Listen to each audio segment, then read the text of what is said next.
시민들의 목소리를 들어보는 수요일 아침 반찬 시작합니다. 다사다난했던 한 해라고 하는데 2015년도 정말 많은 일이 있었습니다. 오늘 이 시간에는 시민들의 화제 중심에 올랐던 이슈로 아침 반찬을 통해 다뤘던 2015년도 서울의 이슈와 시민들이 뽑은 서울시 정책들을 중심으로 살펴보겠는데요. 메르스 사태, 서울역 고가 폐쇄, 서울시 새 브랜드 아이서울유, 누리과정 예산 등 많은 이슈들이 생각이 납니다. 그런가 하면 시민들에게 높은 호응을 얻은 서울시 정책으로 위기 시 초기 대응 교육을 받는 10만 시민안전 파수꾼 제도가 1위로 꼽히기도 했는데요. 2위로 경의선 숲길 조성 등 우리 실생활과 직결된 정책들이 높은 주목을 받았습니다.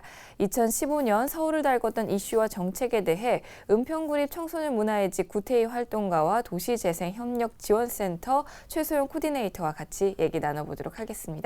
안녕하세요. 네, 안녕하세요. 자, 먼저 두 분께 질문하겠습니다. 2015년 하면 가장 먼저 떠오르는 이슈가 뭐가 있을지 먼저 최소영 씨부터 얘기해 주실까요?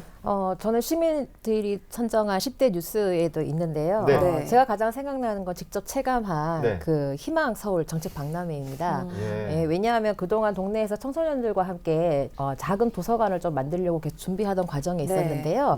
우연찮게 9월에 이제 정책 박람회하겠다는 소식을 접해 들었습니다. 그래서 저희가 이제 부랴부랴 제안서를 만들어서 시장님을 찾아갔죠. 그래서 직접 아이들과 함께 저희가 필요한 이유를 설명을 하면서 정책적으로 제안이 되는 그래서 지금 검토 중에 있다고 얘기를 들었습니다. 그래서 저는 희망서울 함께 서울 정책 박람회가 가장 기억에 남네요. 그렇죠? 네.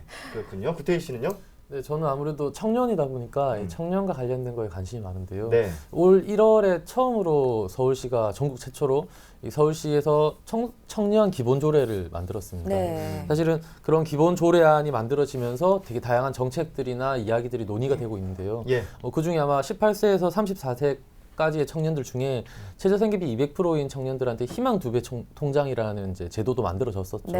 그래서 저는 요즘 헬조선이라는 얘기 많이 하지 않습니까? 그런 청년들을 위해서 서울시가 관심 가지고 지켜주고 또 이런 정책을 만들어내는 거에 대해 관심 주는 거에 대해서 감사하게 생각하고 있습니다. 그러면 이제 주변에서는 올 한 해 어떤 것들이 가장 기억에 남는다고 하시는지 구태희 씨 먼저 대답해 주실까요? 아무래도 저도 주변 청년들이 많다 보니까 저처럼 이렇게 청년 기본 조례안 얘기하는 친구도 많았었고요. 또 메르스와 관련해서 얘기를 하는 친구들이 많이 있었는데 친구들이 박원순 시장이 메르스 때 긴급 기자회견을 했던 거가 되게 인상 깊다고 얘기를 하더라고요. 최소영 씨는요? 저는 2015년임에도 여전히 기억되고 있는 잊혀지지 않은 세월호 사건이나 국정교과서 그리고 메르스 사태 빼놓을 수 없고 이거는 서울시와 상관은 없지만 김영삼 전 대통령의 서거 이런 문제들 다양한 지역 이슈들이나 이제 나라에 대한 걱정 플러스 앞으로의 생각에 대해서 많이 있었다는 얘기를 들었습니다. 그렇군요. 앞서 구태희 씨가 언급을 해주시긴 했는데 아침 반찬에서 다룬 굵직굵직한 이슈들 중에서 가장 먼저 생각나는 게 메르스 사태입니다. 당시 서울시가 35번 환자의 이동 경로를 공개한 데 대해서 선제적 대응이었다. 아니다. 불안을 조장하는 과잉 대응이었다. 논란이 많았는데요. 두 분은 어떻게 생각하시는지 여쭤볼게요. 최소영 씨는 어떻게 보십니까? 네, 그래서 저도 메르스에 대해서 이제 좀 찾아봤어요. 그래서 이제 그 정리된 내용을 좀 이제 검색해봤는데 지난 23일 이제 WTO 기준에 따라서 메르스 상황이 이제 종료가 되었다고 이제 밝혔고요. 그 지난 5월 22일에 메르스 사태가 첫 발생을 했잖아요. 그래서 최종 확진된 환자가 전체 186명이 감염되었다고 합니다.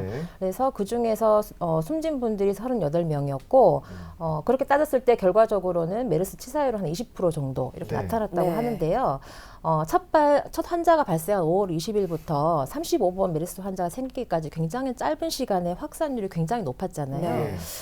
그 당시에 치사율은 거의 30-40%였다고 얘기를 합니다. 이런 메르스 확장자가 여러 곳에 나타날 수 있고 확대 속도가 빨랐다고 했을 때 그 당시 한 1,500명이 모인 1,500명이 모이는 많은 공공장소에 있었는데 이런 이동 경로를 빠르게 공개하지 않았다면은 많은 사람들이 대응할 수 있었을까? 그래서 저는 스스로 거기에 있었던 사람들이 조치할 수 있는 그런 기회를 주었다. 그리고 과잉 대응이 아니라 오히려 적시족소에 맞는 알맞은 대응이 아니었나라고 생각합니다. 그렇군요. 씨는요? 네, 뭐 저는 좀 서울시가 발빠른 대처를 했다라고 저는 판단을 하고 있고요. 네. 사실 메르스는 전체 국가의 어떤 비상 체계에 돌입하는 그런 상황이지 않았습니까? 네. 근데 많은 정보를 정부가 가리고 이렇게 보여주지 않음으로써 더 많은 불안을 저는 야기했다라고 생각하고 있습니다. 네. 근데 서울시가 이런 대처들을 하면서 도리어 시민들로 하여금 이제 신뢰할 수 있는 인상을 심어주지 않았나로 생각을 하고요. 또 서울시가 단순히 그 35분 환자의 이동 경로만 정보만 제공한 것이 아니라 또 다양한 긴급 대책이나 여러 가지 이야기들을 함께 내놓았다고 생각을 하고 네. 있습니다. 그래서 저는 이 국민의 생명과 안전을 지켜주는 그런 것들이 국가가 해야 될 당연한 일이고, 근데 거기서 해주지 않는 정보를 가리고 그냥 가만히 집에 있어라. 그럼 세월호가 또 생각이 나는데요. 그런 상황들보다는 좀 더 공개를 하고 같이 논의하고 함께 해결할 수 있는 그런 방법을 찾아갔으면 좋겠다고 생각합니다. 네. 예. 이 때문에 복지부와 갈등이 있었는가 하면 이후에 이제 청년 수당이나 누리 예산을 두고도 계속해서 중앙 정부와 이제 마찰을 빚고 있는데요. 특히 청년 수당 할 돈은 있는데 누리 예산은 없느냐 이런 말까지 나오고 있는데 이 시민의 입장에서 두 분의 생각이 어떤지도 궁금하거든요. 구태희 씨 어떻게 생각하시나요? 네, 저희 청년 수당하고 누리 예산은 별개의 문제인 것 같습니다. 이걸 자꾸 붙여서 얘기를 하시는 분들이 많은데 좀 따로 떼서 생각을 해야 된다고 생각을 하고요. 누리 예산은 저희가 몇 번이나 같이 또 토론거리로 네, 얘기를 그렇죠. 했었죠. 예. 근데 계속 얘기하지만 누리 예산은 정부의 공약이었습니다. 네. 박근혜 대통령의 공약 사항이었고 중앙정부가 책임져야 될 당연한 일을 자꾸 지자체나 또는 교육부에 떠넘기고 있는 형태라고 저는 생각을 하고요. 이제 그에 반해서 청년수당은 서울시가 재원을 마련해서 하겠다라는 거를 못하게 지금 막고 있는 구조 있잖아요. 저는 뭐 청년으로서 이해할 수가 없습니다. 그래서 지금 대한민국의 청년들이 얼마나 힘들게 살고 있고 또 대한민국의 청년들도 다양한 대한민국의 이 구성원 중에 한 명이지 않습니까? 그 구성원들을 자꾸 이제 지원하는 것에 대해서는 문제라고 생각을 하는 거. 좀 이건 좀 생각을 달리 해야 된다고 생각을 하고요. 또 하나는 이 청년이 우리가 뭐 그냥 따로 떨어진 개별적인 존재가 아니라 네. 누군가의 아들이고 누군가의 또 딸이지 않습니까? 그런 면에서 저는 좀 더 관심을 가져야 된다고 생각을 하고요. 그 서울시가 그 예산 1조 국가 고용 관련 예산이 1조 8천억 원이라고 합니다. 네. 근데 서울시가 말하는 이 청년수당 예산은 90억이거든요. 전체의 0.5%밖에 되지 않습니다. 그래서 저는 서울시 또 한 해 예산 23조인 걸 감안했을 때 작은 시도라고 생각을 하고요. 다양한 청년수당과 함께 또 논의가 필요하다고 생각을 하고 있습니다. 예. 네. 최수영 씨. 네, 제가 드릴 말씀을 먼저 많이 드려갖고 저는 좀 짧게 말씀을 드리면 네. 누리과정은 3세에서 5세에 그 유아들에게 무상 보육을 하는 거잖아요. 네. 말씀하셨듯이 그 누리과정에 소요되는 예산이 거의 4조에 육박을 한다고 합니다. 근데 청년 예산은 90억 원 정도라고 하면 이 제도나 정치적인 문제를 따지기 전에 비교도 안 되는 이런 예산을 가지고 정치 운운한다는 게 좀 어불성설이지 않을까 저는 그렇게 생각하기 때문에 이 문제에 대해서 우리가 다시 한번 되새겨 봐야 되지 않을까라는 생각합니다. 네. 뭐 시민들 복지를 위해서 정부가 계속해서 지원을 많이 해주면 서울시에서는 좋죠. 예, 그런데 지금은 뭐 예산이 한정이 돼 있고 국가에서도 지원하는 게 또 한계가 있다 보니까 이렇게 또 뭐 여러 가지 논란들이 생겨나고 있습니다.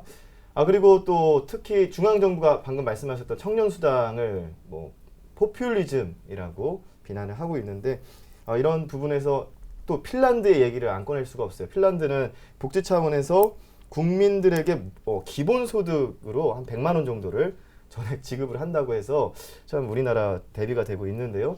우리는 저소득층 청년들에게 주는 수당을 포퓰리즘이라고 표현하는 분들이 있습니다. 과연 포퓰리즘의 경계 어떻게 보시는지, 이게 청년 수당이 포퓰리즘이라고 보시는지 아닌지 뭐 구태희 씨부터 먼저 얘기해 주신다면요. 네, 이 원래 포퓰리즘이라는 단어가 이 보통 사람들의 요구와 바람을 대변하는 정치 활동이나 사상입니다. 네.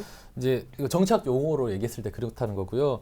이제 다양한 정치 철학의 한 가지인 거죠. 근데 한국에서는 이게 대중 인기에 영합하는 어떤 활동으로 규정을 하면서 되게 부정적인 이미지로 쓰이고 있습니다. 사실은 이 한국 사회에서 이런 것들이 이제 포퓰리즘이라는 단어가 부정적으로 사용되면서 지나친 왜곡이나 오남용으로 저는 좀 지나치게 쓰고 있다라고 생각이 들고요. 네.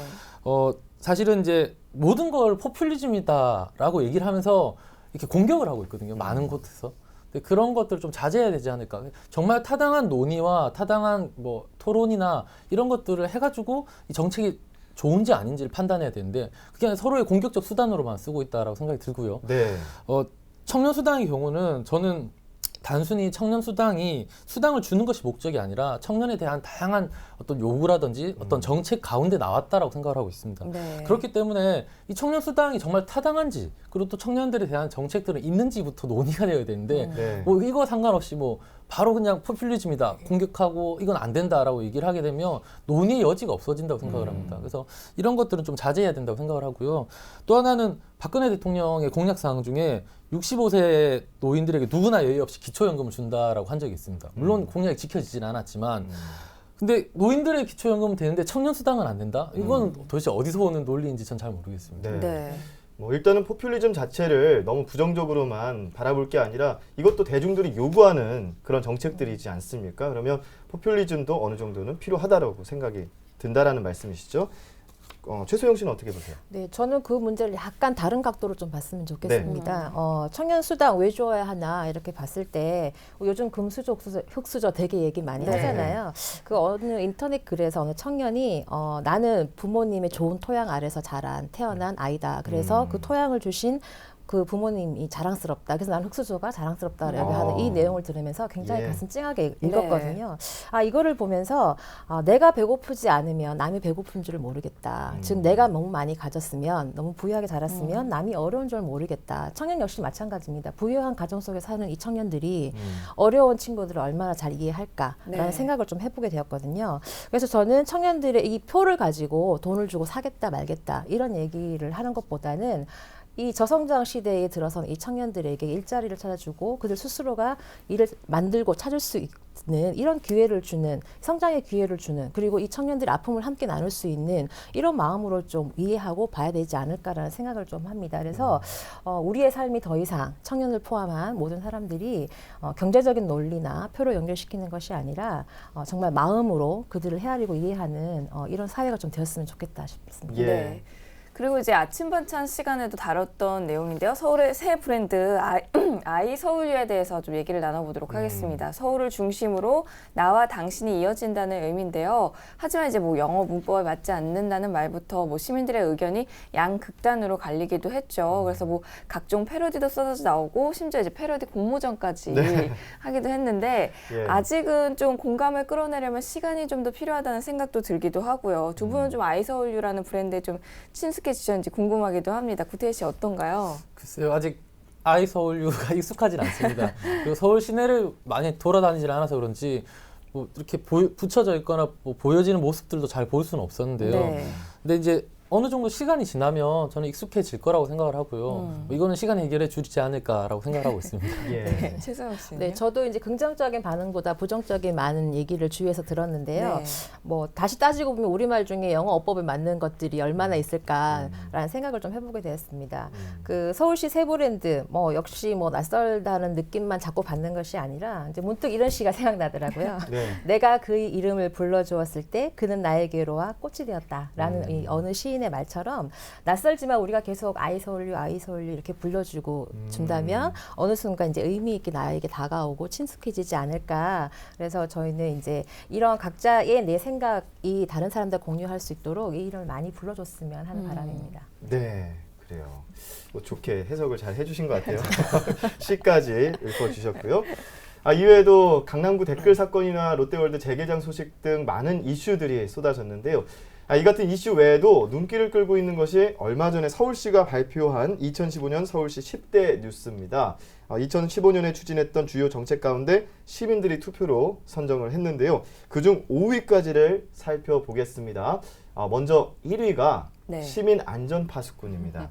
사실 저는 시민 안전 파수꾼이 1위를 했다라는 거에서 또 여기서 뉴스가 나오지 않았나 하는 생각도 해보고요. 네. 그다음에 2위가 연남동 일대의 경의선 숲길 조성, 3위가 한강 몽땅 여름축제였고요. 4위가 학교 화장실 개선 사업, 그리고 5위가 서울역 고가공사 서울역 7017 프로젝트인데 근데 이 이름이 7017 사람중심 도시재생 시작으로 이렇게 후보 이름으로 올라와서 투표가 됐었고요. 네. 지금 계속해서 도표가 있는데요. 5위까지 살펴봤습니다. 근데 두 분 뭐 보셨잖아요. 이 중에서 만약에 표를 던지신다면 어디에 한 표를 선사하고 싶으신지. 최소영 씨는 어디다? 네. 아까 보니까 6위로 있었던 네. 함께 서울 정책박람회. 네. 네. 거기에 이제 안타깝게 여기로 계속 있어야 될 것 같고요. 그래요. 또 그거 외에 저는 또 또 직업이 생각하시나요? 직업만큼 네. 그 서울역 고가에 대해서 굉장히 관심이 있어서 네. 물리적인 환경이 변해서 낡은 것을 없애고 새 것만을 중시하는 이런 이제 생각보다는 저성장 시대를 맞으면서 장소성과 역사성을 중요시하는 이런 삶이 좀 부각되었으면 좋겠다. 사람을 중요시 여기는 도시가 정말 살기 좋은 도시라고 그러거든요. 네. 그래서 저는 그 서울역 고가가 철거되는 것이 아니라 공원화가 되어서 많은 사람들이 이곳에서 문화와 소통할 수 있는 그런 향유의 장이 되었으면 하는 바람이 있습니다. 네. 네. 5위에 7017 사람 중심 도시재생 시작을 투표하셨고요. 그리고 네. 저는 경의선 숲길에 이제 한 표를 주고 싶은데요. 네. 얼마 전에 연남동에 송년회를 하러 갔더니 예. 예전 폐솔로 부지가 되게 이쁘게 벤치들이나 뭐 나무들로 단장이 되어 있더라고요. 그렇죠. 사실은 되게 삭막한 이 홍대 쪽 음. 근처의 삭막한 도시에서 그렇게 벤치와 의자와 뭐 나무들과 잔디들이 있다 보니까 네. 되게 한결 부드러워진다라는 느낌을 받았습니다. 네. 사실은 서울시가 뭐 다들 아시다시피 이 도시화되어 있는 이 대표적인 곳이지 않습니까? 네. 저는 이 경의선 숲길뿐만 아니라 도시 곳곳에 좀 작은 숲이라든지 공원들이 좀 많이 생겨서 평상시에 시민들이 좀 휴식도 하고 또 편한 마음을 가질 수 있는 그런 여유를 좀 찾았으면 좋겠다고 생각합니다. 네. 네. 그래요. 경의선 숲길 지금은 그 덕분에 뭐 연트럴 파크라고 네, 불린다고 그렇죠. 하던데요. 저는 지금 1위부터 10위 중에서 지금 5위에는 없는데 5위까지는 없는데 서울 일자리 대장정 이게 8위를 했어요. 네. 여기에 또 잘했다고 투표를 던지고 싶은데 혹시 그럼 저도 슬지 씨는 투표하면 되는 건가요? 예, 한번 해보시죠. 저는 서울역 고가요. 서울역구가 공원화 사업을 그렇죠. 좀 예. 기대도 되는 반면에 좀 서울역 고가가 이제 폐쇄가 되면서 불편한 점이 없지 않더라고요. 네, 그래서 그 불편함을 어떻게 해서든 서울시가 어떤 정책으로 승화를 시키는지 지켜보겠다. 예, 지켜봐야죠. 지켜봐야죠. 알겠습니다. 자, 그럼 또 전체적으로 두 분께 2015년 서울시 정책에 대해서 이걸 또 시민 두 분이니까 점수를 한번 매겨주신다면 몇 점을 주고 싶으신지 100점을 기준으로 하겠습니다. 100점 만점으로 최소영 씨는 몇 점 주고 싶으세요? 되게 고민을 되게 많이 했거든요. 예. 100점을 줘야 되나 아니면 아주 낮은 점수를 줘야 되나 고민을 예. 하다가 잘잘못의 평가로 하기보다는 그러니까 서울 시민이잖아요. 네. 그 서울 시민이 서울시를 믿지 않으면 누가 믿겠습니까? 그래서 당근과 채찍의 점수를 한 80점 이상을 주고 싶습니다. 80점. 네. 후한데요, 그래도. 후하죠. 네. 당근과 또 네. 채찍이 포함되어 있습니다. 네. 네. 제가 너무 더 후하게 줬나요? 저는 한 90점이라고 생각을 했었는데요. 예. 뭐 100점 드리면 혹여나 자만하실까봐 제가 90점 드리고요. 솔직히 저는 서울시에 살고 있는 게 되게 자랑스러울 때가 많습니다. 뭐 다른 지역에서 또는 다른 도시에서 하지 못하는 다양한 활동들을 선도적으로 또 시행하고 있어서 네. 앞으로도 서울시가 그런 활동들이나 시행이나 정책들을 많이 해줬으면 좋겠다는 생각입니다. 예. 네, 이 시민들의 일상과 맞닿아 있는 정책들에 대해서 뭐 우리가 이제 얘기를 좀 해봤는데요. 그러면 이제 서울에 사는 시민으로서 좀 이제 이런 부분은 좀 신경을 써줬으면 좋겠다라든지 좀 개선해야 될 점이 그래도 좀 있다라고 생각하시는 것들에 대해서 좀 얘기를 나눠볼까요, 구태희 씨? 저는 그 서울시가 마을 공동체 활성화 뭐 이런 사업을 많이 지원을 하고 있죠, 최근에. 예. 그리고 제가 사는 은평도 마을 활동이 되게 활발한 동네이긴 합니다. 근데 이제 옆에서 지켜볼 때면 지나치게 공무원이나 서울시가 이 사업의 실적이나 성과 위주를 많이 요구를 합니다. 그래서 네. 그런 것들을 좀 자제해야 되지 않을까. 물론 행정 입장에서는 성과가 필요하겠죠. 근데 이 공동체의 활성화는 사실 관계의 문제이기 때문에 당장의 가시적인 성과가 아니더라도 꾸준히 해야 되는 문제라고 생각을 하고요. 네. 또 하나는 제가 이제 지금 은평에서 가련희망 하우징이라는 이제 청년들 임대주택에서 관리자로 일을 하면서 살고 있는데 저희 청년들하고 마을 청년 프로젝트를 제안서를 낸 적이 있습니다. 네. 근데 한 공무원이 그러시더라고요. 했던 곳에서 청년들 곧 떠날 거 아니냐. 그래서 저는 너무 황당한 거예요. 네. 이 청년들이 떠나도 어디로 가겠습니까? 결국은 대한민국 사회 어딘가에 정착을 하게 되는데 이 청년들이 잠시 머물렀던 이 마을에서 마을 활동을 배우고 즐거워한다면 다른 네. 곳에 가서도 저는 이 활동들이 활발해지지 않을까라고 생각을 하고 있습니다. 그래서 저는 좀 청년들도 다양한 마을 활동에 참여할 수 있도록 다양한 기회를 좀 제공하고 함께 활동을 할 수 있었으면 좋겠다고 생각합니다. 네, 네. 최소영 씨. 네. 고치라고 하면 어디 크고 작게 고칠 게 한적이겠지만은 그동안 좋은 정책 참 많았습니다. 근데 그런 좋은 정책에도 불구하고 이 행정 이 관행 때문에 탑다운의 방식의 정책이 여전히 이루어지고 있거나 또는 행정의 칸막이로 인해서 서로 소통이 부재가 되고 있어서 네. 실제적으로 시민들이나 주민들에게 와닿는 정치가 얼마나 될까라는 좀 의문점이 생깁니다. 뭐 또 옛 왕들을 약간 빗대 얘기를 하면 옛 왕들은 서민들의 삶을 직접 경험해보거나 바라보기 위해서 암행을 많이 했잖아요. 네. 그것처럼 탁상 행정이 아니라 정말 시민들의 곁으로 다가가서 그들이 무엇을 진짜 원하는지 그들이 어떤 목소리를 내고 있는지를 좀 직접 좀 들으면서 정책에 반영했으면 좋겠다. 그래서 시장님뿐만 아니라 정치하시는 분들, 공무원 분들도 많이 이 시민들이 사는 삶의 현장으로 나와주셔서 피부에 와닿는 정책을 정말 만들어줬으면 좋겠다는 네. 생각입니다. 네.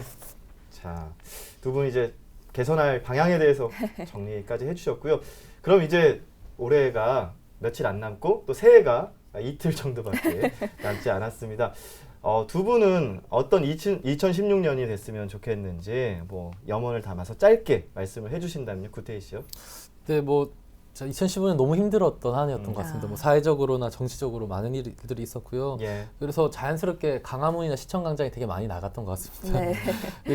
어쨌든 저는 이제 지금 여전히 강화문 광장에 있는 세월호의 가족들이나 이 유족들을 좀 많이 기억해 주셨으면 좋겠고요. 네. 이 내년에 누구나 좀 평화로운 삶을 꿈꾸는 세상이 되었으면 좋겠습니다. 네. 사실은 이 내년에 또 선거가 다가오죠. 이 선거를 앞두고 큰 이제 변화가 있을 거라고 생각하는데요. 꼭 투표하셨으면 좋겠고 예. 또 정책 선거 정말 그래서 좋은 우리의 대변인들을 뽑는 그런 시간이 되었으면 좋겠다고 생각합니다. 네. 예. 네. 그 뜨겁게 떠오르는 정책 이슈가 굉장히 많은데 시민들은 실제적으로 체감을 못하거나 잘 모르고 지나가는 경우가 굉장히 많습니다. 그래서 저는 이런 관심을 더 가질 수 있도록 기회를 많이 주어야 된다고 생각을 하고요.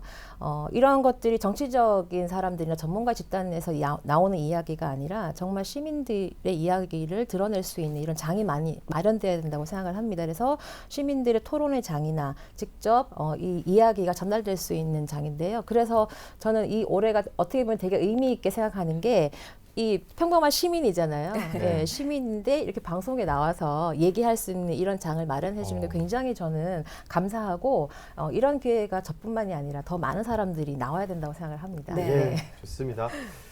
오늘 시민 패널 최소영 씨와 구태희 씨 모시고 2015년을 정리해 봤습니다. 오늘 두 분 말씀 고맙습니다. 감사합니다.